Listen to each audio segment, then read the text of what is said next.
If you love wisdom, put your mind up to the ceiling. Don't let it stay in the gutter. Don't let your heart get all cluttered. No, I did not stutter. Listen to all that I've muttered. Your life will only go well if you win wisdom or lovers. If you're in love with wisdom, come inside. Come inside. Come inside. The truth will surely rescue you and I. You and I. You and I. If you're in love with wisdom, come inside. Come inside. Come inside. The truth will surely rescue you and I. All right, welcome back to For the Love of Wisdom, where philosophy meets the streets. This is JC Johnson, and I'm here today with special guest Will the Thrill. What up, what up? We also got Shauna with us. Hey! All right, so today we are discussing the wisdom of finality. We're talking about knowing when it's time to let something go and move on to the next thing. So you definitely don't want to miss it. We'll be right back after this. We're going to let you know about a special offer we have. If you're in love with wisdom, come inside. Come inside. Hey, what's going on, Wisdom family? Each week on For the Love of Wisdom, we promote a new and free audiobook that we believe you will benefit from and become wiser by listening to. On today's show, we're talking about the wisdom of finality. And so, the recommended book for this week is Necessary Endings by Dr. Henry Cloud. This book is about how everything in life has seasons, and we have to be able to recognize when something's time has passed and when it's time to move on to something greater. To download this free book today, just visit audibletrial.com/lovewisdom. Audible is spelled AUDIBLE, so that's audibletrial.com/lovewisdom.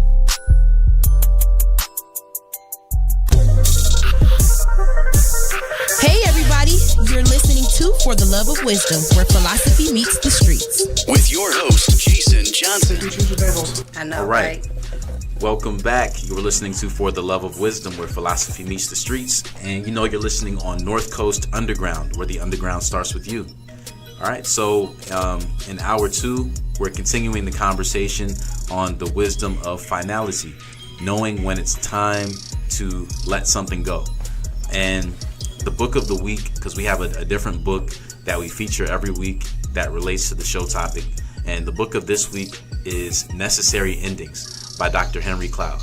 And this is a book that I really like. I've read this book at least 2 or 3 times at this point. The first time I read it, I think, was in 2015. And it was really insightful, something that was really helpful to me. And it actually helped me to make some decisions at that point in time. And I think that it will be helpful for you as well. So, Will, I don't know, have you heard of this book? Are you familiar with Dr. Henry Cloud?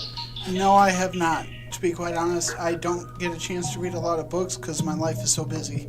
Hey, you know, that is cool. But, you know, the cool thing about this and, you know, some of the other books that we feature is that all of these books that we talk about on the show are ones that you can actually listen to. So there's an audiobook version. Because I know for me, I don't really have as much time as I used to, you know, sit down and flip through, you know, pages of a book. So I usually just listen to books, you know, whether, you know, I'm in the car or I'm going for a walk or working out or whatever. I like to just listen. You know, that for me, that's just the best way for me to, you know, get the information. I like to, read. I have a fine literature collection. I love books. So does my wife. She's got 4 bookcases. I love books. I'm going to find the time to read. Yeah, and, you know, everyone has their preference. Mm-hmm. I prefer, you know, being able to just sit down and read it. But realistically, I know that if I keep saying, okay, let me, you know, I'm going to, you know, put aside this time or whatever, then I know it's not going to happen. So for me, it's just easier just to press play and let it just, you know, come through my ears. Microwave era. Hey, you know. So here's some quotes from the book that stood out to me and ones that I think that you're going to appreciate as well. Hopefully this will, you know, inspire you to want to check out the book because it has a lot of good information in it. All right, so one thing Dr. Henry Cloud said here is everything has seasons, and we have to be able to recognize when something's time has passed and be able to move into the next season. Everything that is alive requires pruning as well, which is a great metaphor for endings. right? And so one thing he talks about in the book is pruning, flowers and stuff like that, and how that pruning process, in that you're actually cutting things off. You know, you're cutting off what's dead or what could cause the whole plant to eventually die. Right. And how it is necessary for those things to die in order for that plant to continue to grow. And that is so true, and just in life as well. Like, there's sometimes when we need to let things go, and sometimes we have to put certain things to death, and we may not want to, or we may not even understand why we have to at that time, but there's always a reason, because if we don't, we're not going to be able to get to that next level. Right? And with the reason, there's always some type of sign that will show you before you know the reason exactly. There's going to be signs. You can ignore them or you could take heed to them, but something always lets you know. There's always either a vibe. Something will let you know that something is about to either end or it needs to. Right. One story that I've always found encouraging is one of Steve Harvey. How he got into comedy. He said that he had an epiphany one day. He just knew that that's what he needed to do. And he said he talked to one of his friends at work about it. And he told his friend, like, hey, I think I'm ready to do this, man. I really believe that I'm wasting my time at this job. Right. I need to go ahead and be a comedian. And so his coworker said, hey, man, you got to go ahead and do that. Let our supervisor know that you got to go, right? Right. So it was time for him to go. It was a necessary ending, right? So he said he went up to his supervisor, and he said he had some business cards that he had just printed out. He just got them that day, and it said Steve Harvey, comedian, on the business card, right? So he said he was so excited about it. He went up to his supervisor and was like, hey, guess what? I'm a comedian now, so I'm not going to be able to work here anymore. And what did the supervisor say? That's a great one. Right, so the supervisor, he was like, you know what? I'm going to pretend we didn't have this conversation. Go ahead, pick your stuff up, walk back to your cubicle, and get back to work. And so Steve said basically he just did what he told him. He turned around, went back to his desk, and was about to continue working. And his coworker went up to him. He's like, hey, man, like what's the problem? I thought that you were going to quit today. And he's like, yeah, but I mean, he was like, think about your family and how are you going to take care of them and yourself and all this. And he was like, this is something you need to do. It's time to do this, right? You went up there to tell him that you were going to quit. You got to follow through with it. Right. So he was like, okay. So he went back to the supervisor, told him again, I really appreciate all that you've done for me here at this company, but I need to leave so I can be a comedian. Right? Now, that right there sounds like comedy right there. It does. It does. The whole cards with some comedian on it. I'm a comedian now. Yeah, that's hilarious. Get back to work. Right. Right. Right. Good one, Steve. Now, if anyone, if you're familiar with Steve Harvey's story, he definitely had some hard times after that. There was times when, he had to travel around the country just to get comedy gigs. Some of them he didn't get paid for. It caused a lot of issues in his personal life, in his marriage. A lot of things were going wrong as a result of that decision that he made to end that current job that he had. And I'm sure that there were many times when he thought, wow, if only I had just listened to my supervisor and just been a good employee and went back to my desk, then I wouldn't face these troubles. Why is it that when we are chasing our dream, we gotta go through so much just to get there? Like, why did he suffer so much just to become what he wanna be? Like, that's crazy. Well, life is crazy. Dr. Henry Cloud, he actually has this, I think, as a good response to that. He said, getting to the next level always requires ending something, leaving it behind and moving on.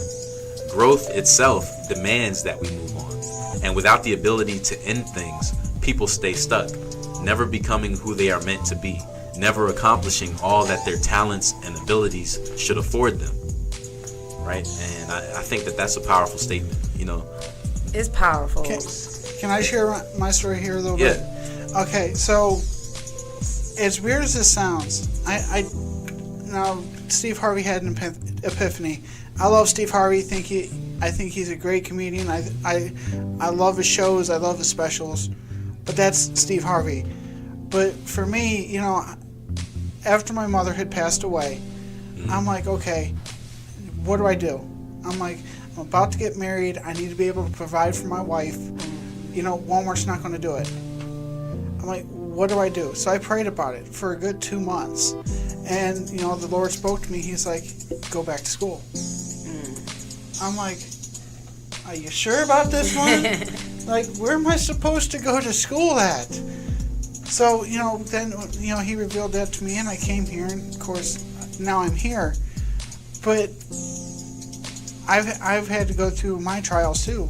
Problems at work, problems with other, you know, people that I work with. You know, my relationship with my fiance has been strained because of some of the choices that, you know, I have made. Granted, you know, the important ones, we talk about it, right. But this was something that would, in the long run, benefit my family. Right, because you're investing more time now into something else, when before your schedule was a little bit more freed up, but now you're making a sacrifice. Yep.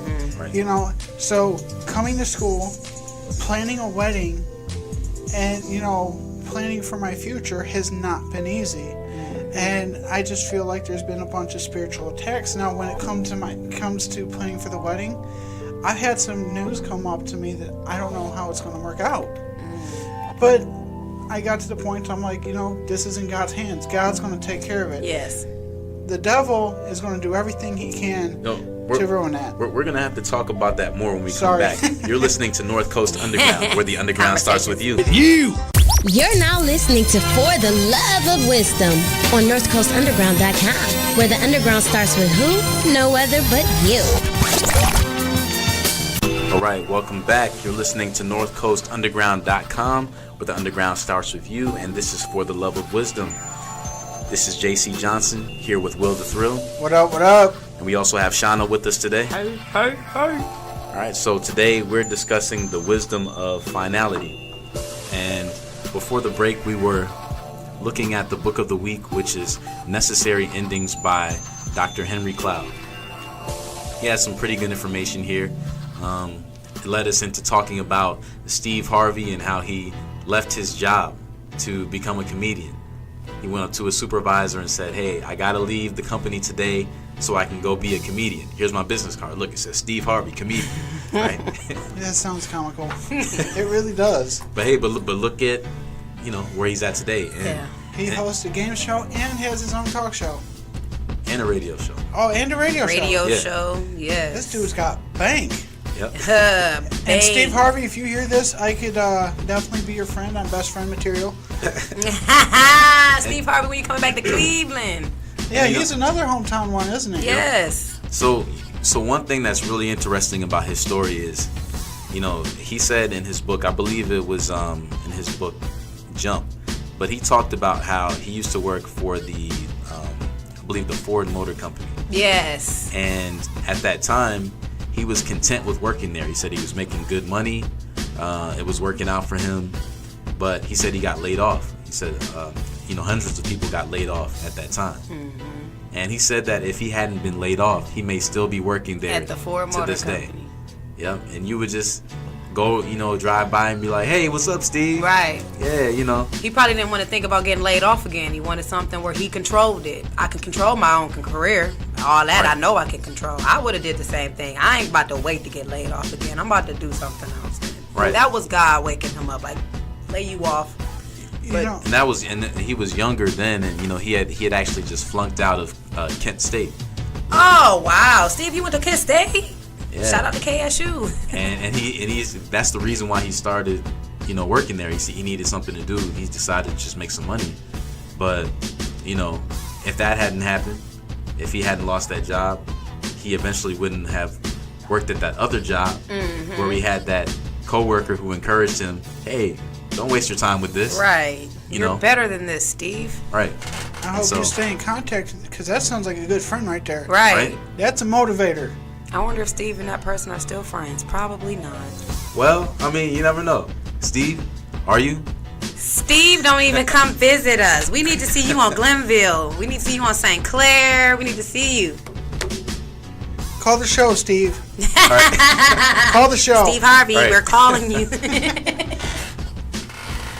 So yeah, definitely that would be cool. Yeah, maybe one day we'll have Steve Harvey join us and he can give us his side of this. But you know, I'm sure that he's glad for the decisions that he made and for those necessary endings that occurred in his life, right? Because if he had stayed where he was at, he would have been held back, and we wouldn't know who he is. We wouldn't know who he was. We'd have never had a Steve Harvey show. We wouldn't have his suits. We wouldn't have nothing. Right.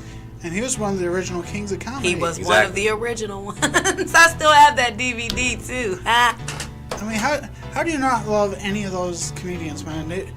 Some of them were a little bit out there, but they kept it PG rated, though. Oh, no, they did not. Well, see, his stuff now is a little bit more tempered, you know, but back then... No, they weren't. They were raunchy and just very comedians, basically. I mean, have you seen Richard Pryor? That's who reminds me. Let me rephrase that. It's PG rated for now. Yeah. Yes. Well, and maybe compared to some other stuff that comes out, yeah. Yes, But- most definitely. Most definitely. I mean, he got the Family Feud show. That's a family show. Right. Family Feud. He's hilarious on Family Feud, too. You can see it in Stevie's face. Stevie, my bad, Steve. When somebody gives an answer that he know ain't up there, he will put it out there that it's not up there. Right. You can't say that on He TV. will roll his eyes all hard like, okay, let's see. And it's not. I love Steve Harvey. Right. Yeah, but that's you know, just a great example of somebody that took a step of faith, who said, you know what, I'm not going to be afraid to make a decision that is ultimately going to benefit me, and it's going to benefit everyone around me as well. You know, so you know, sometimes in life we have to make those difficult decisions. We have to make those sacrifices so that we can, you know, get to something greater. And it's scary. It's because it's not a guarantee that you're going to make it. And that's the scariest thing to ever think about, being not a failure, but doing something that you didn't had a passion for doing, and it turns out that it wasn't really for you. You just was excited about it, and then all of a sudden, when it didn't work out, as long as you don't give up at that point, try something else. Because I know a lot of people, they be like, oh, okay, I've been trying to get to the rap game since I was 10. I'm 55, and nope, it ain't happening. So do something else with your life now. Don't just give up and just say, I'm done. I mean, there's a guy that I know. I've interviewed him several times on another show. His name is Peso. He's from Erie, Pennsylvania. He is the #1 rapper to come out of that city. And his lawyer's in talks with the same studio that signed Drake. So, I mean, this guy, he does his thing every day. He is out there every day, 13, 14 hours a day, selling his music. Just selling his music. because he wants, I mean, he's promoting himself, number one. I mean, that's how most of them do it. They promote themselves, and if you get enough noise in your own backyard, then you could you can capture the whole world. And that's the only way to do it too. So, like you said, so you mentioned that guy who he said he started when he was 10 and now he's 55. Yeah. But maybe that guy wasn't out there every day.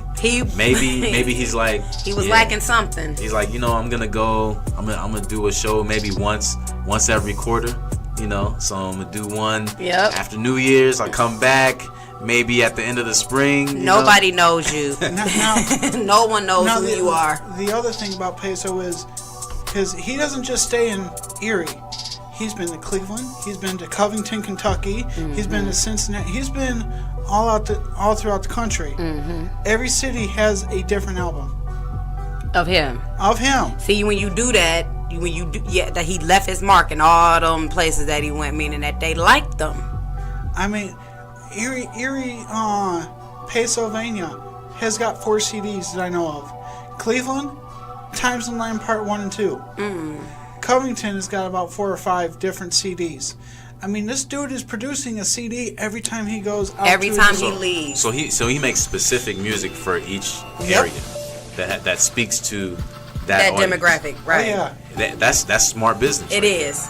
Yeah, doing that will definitely land you. It is. A great opportunity eventually. So he's not just a one-sided artist. He's very versatile. Oh, the one I'm thinking of, and this is the actual person, he's one-sided, like seriously. And this is why he hasn't evolved in the business or anything else, because you're not really building a brand. You're not building anything as far as you just put music out there for us to listen to or not listen to, because we don't. There's something you missing.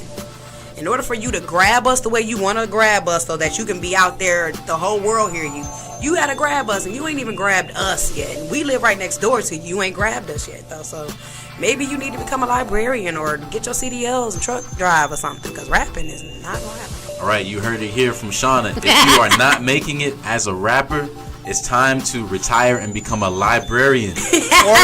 or a truck driver. Truck driving, you make bread. Because the rap game is not working for you, honey. And you know what? Everybody has different gifts, you know, and I think that it is good to have honest people. Charlemagne from the Breakfast Club, he talks about how he had an honest person who came to him and said, you know what? You suck as a rapper. You need to just stop rapping. Charlemagne was a rapper. Right, exactly. So we don't know of him as the rapper because it just wasn't there. It just wasn't his calling, you know? No. So, but someone was honest enough to say, you know what? This is not your gift. What you're good at is communicating, and you need to get into radio. That's where your gifting is at. And he said that helped push him from out of the wrong direction, and now he interacts with all the rappers that he probably grew up listening to. Now he gets to interview them and stuff. So maybe he's not a rapper himself, but he's still in the culture. He's still in that environment. Definitely, he ain't tried to rap yet. Right. Thank God. Sometimes you just need to play to your strengths. Right. Yeah. More on that after the break. You're listening to For the Love of Wisdom, where philosophy meets the streets. It's your boy, Tear It Up, Tommy Tom from Beyond Sports, and you're listening to For the Love of Wisdom with your host, Jason Johnson. All right, welcome back. You're listening to For the Love of Wisdom, where philosophy meets the streets on North Coast Underground, where the underground starts with you.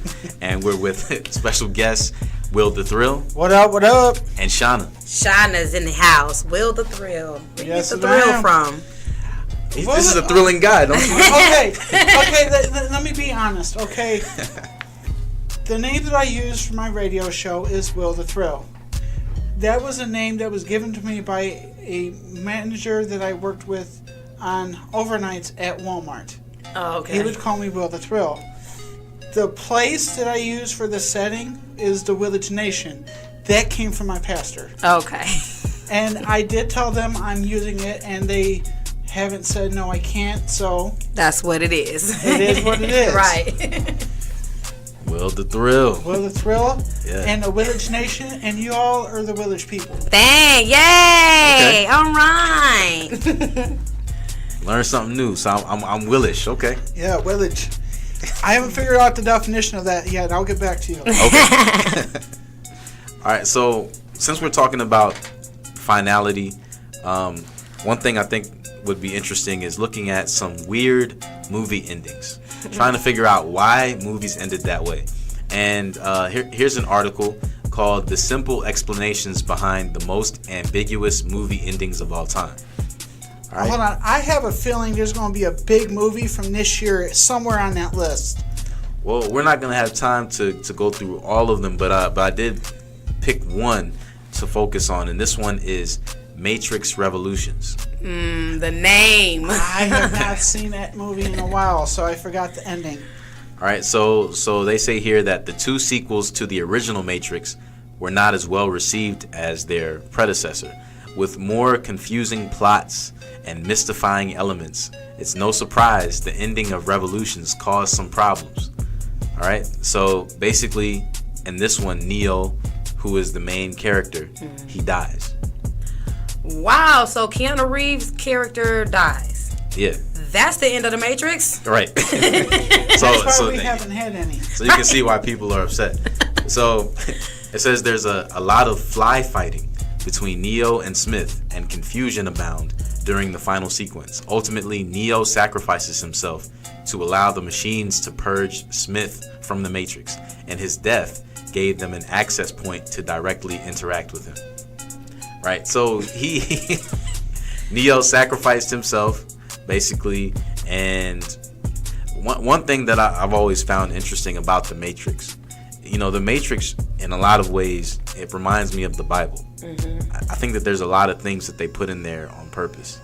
There's a lot of spiritual themes in the Matrix trilogy, all three of the movies. And one of my favorite references in the Matrix is that of the whole blue pill, red pill dilemma, right? And I think that just explains just so many things that we come in contact with in our lives. We have those kind of situations all the time. And when Neo dies, because he sacrifices himself, it's interesting because it's similar to how even Jesus sacrificed himself so that he could save humanity. Very, very similar to the Bible in that regard.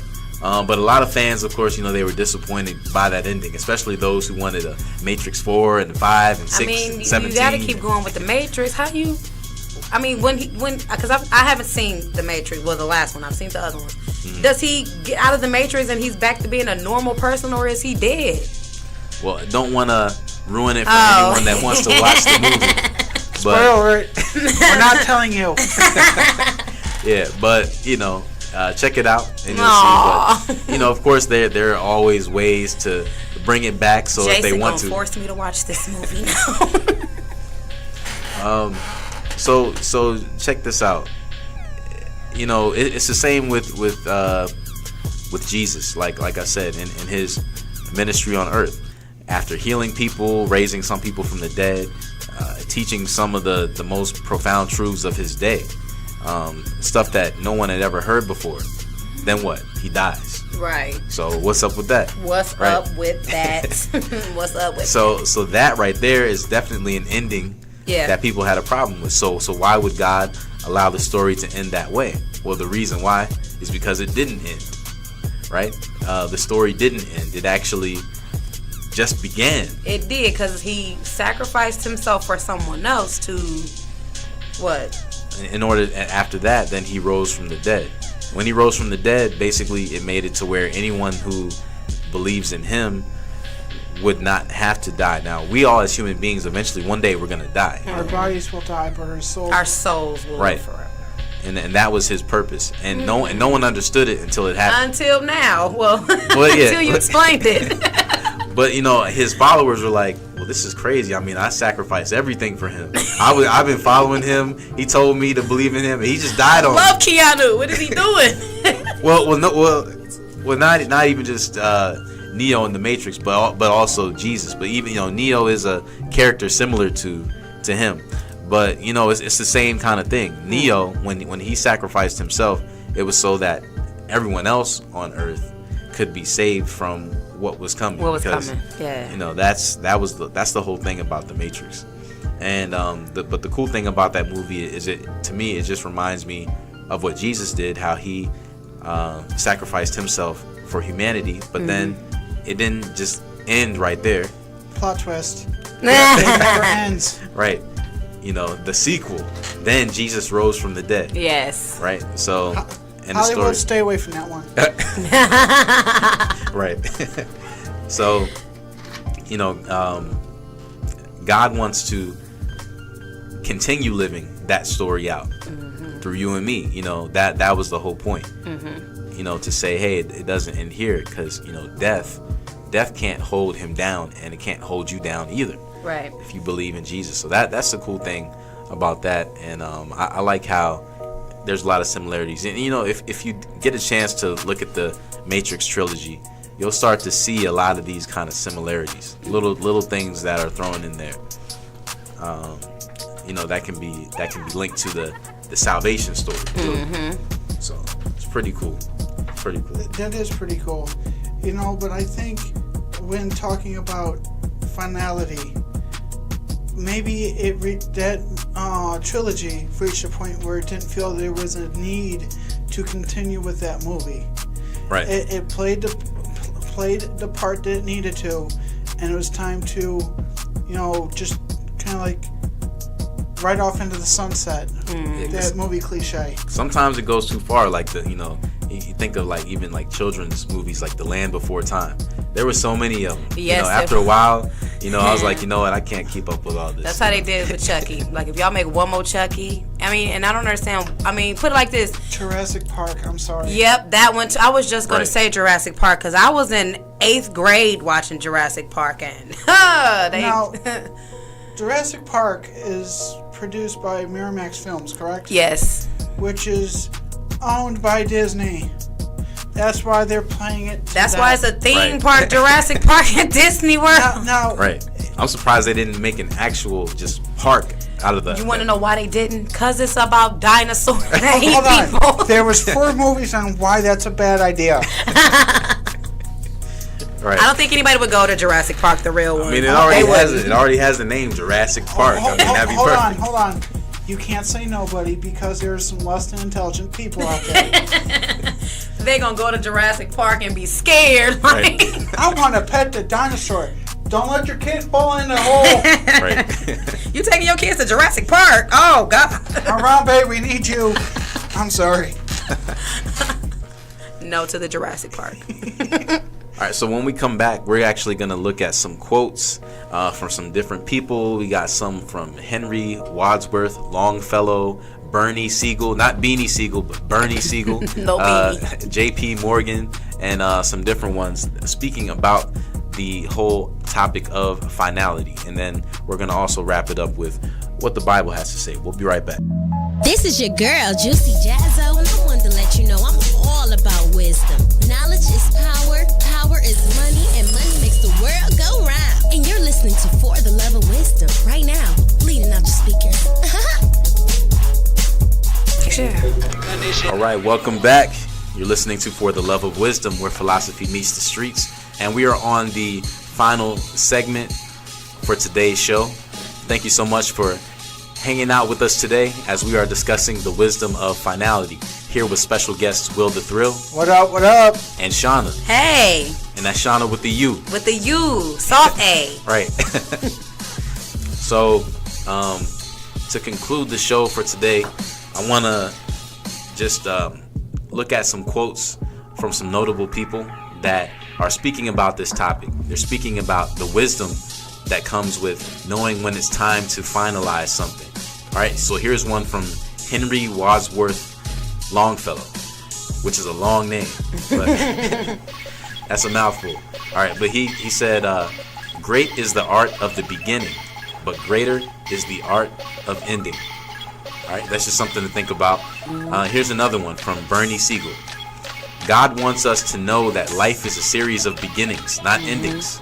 Just as graduations are not terminations, but commencements. Creation is an ongoing process, and when we create a perfect world where love and compassion are shared by all, suffering will cease.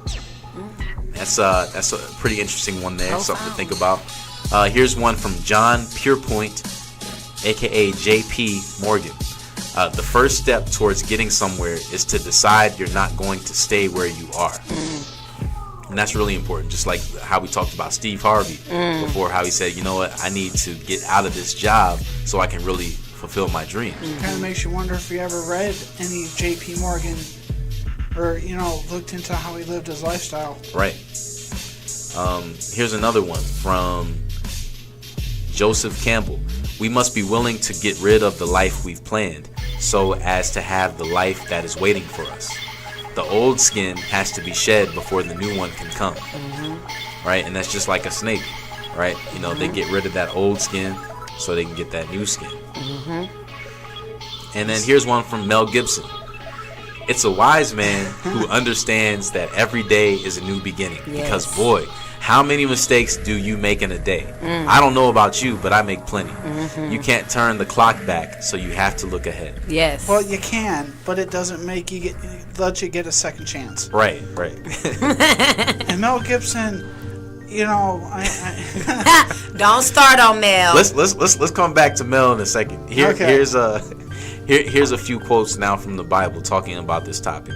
These are some that I think really help to illustrate the point for today. Isaiah, there's two from Isaiah. The first is from Isaiah chapter 43, verses 18 and 19. And it says, forget the things that happened in the past. Do not keep on thinking about them. I'm about to do something new. It is beginning to happen even now. Don't you see it coming? I'm going to make a way for you to go through the desert. I will make streams of water in the dry and empty land. Right? So there comes a time when it is time to go into something new, and it's time to get, maybe those things that you really never got before, things that you have always, felt that you needed, but for whatever reason, it just wasn't time. Right. But this is saying, there does come that time when you might be going through many years of drought, but God says, He's going to bring that water. Just keep going. Yep. And in Isaiah 65:17, it says, I will create new heavens and a new earth. The things that have happened before will not be remembered. They will not even enter your minds. And this is a promise that one day, if you read further in the Bible, it talks about how one day God will destroy the current earth and the current heavens and create a new heaven and a new earth. And that, might just sound ridiculous to some people. It's like, well, you can't, it kind of is hard to imagine. It's hard for me to imagine, like, how, is he going to get rid of this one and then just create another one? What does that mean? Why? But according to what God says here, this is a necessary ending. In order for that new heaven and that new earth to come, the current heaven and the current earth have to go away. And that can take so long sometimes. That's why every day I'm like, God, if this ain't what I'm supposed to be doing, show me. Because you always do.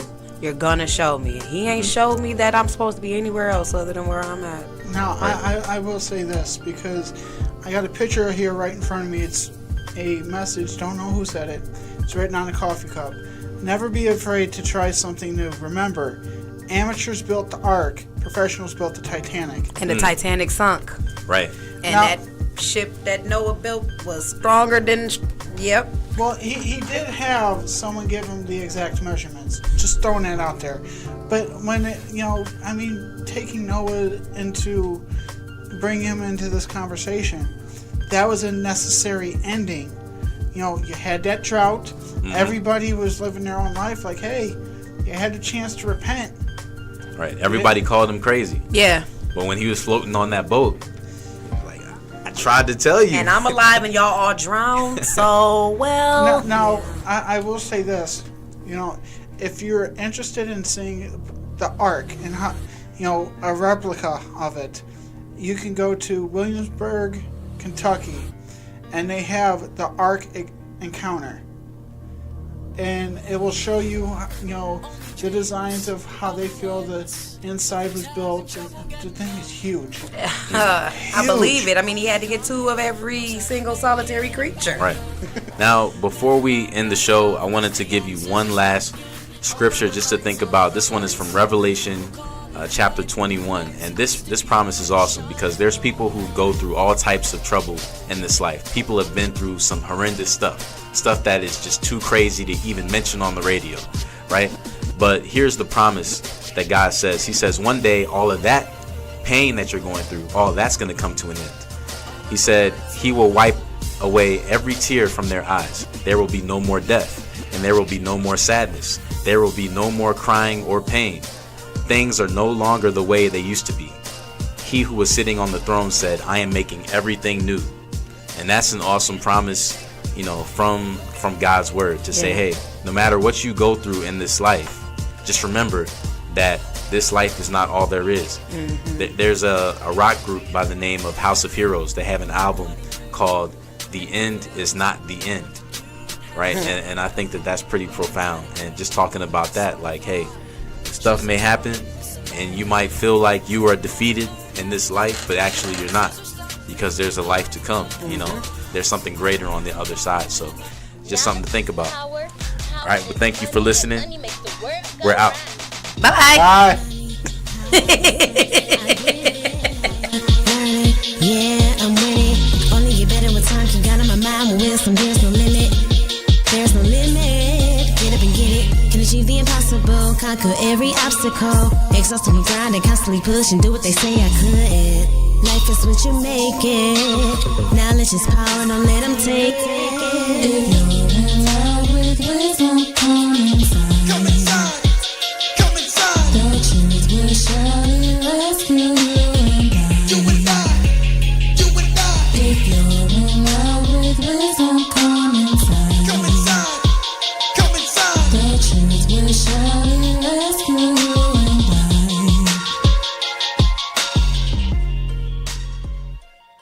This has been a presentation of the Ohio Media School. Jam, man. Work it. Turn the whole thing. NorthCoastUnderground.com, where the underground starts with you.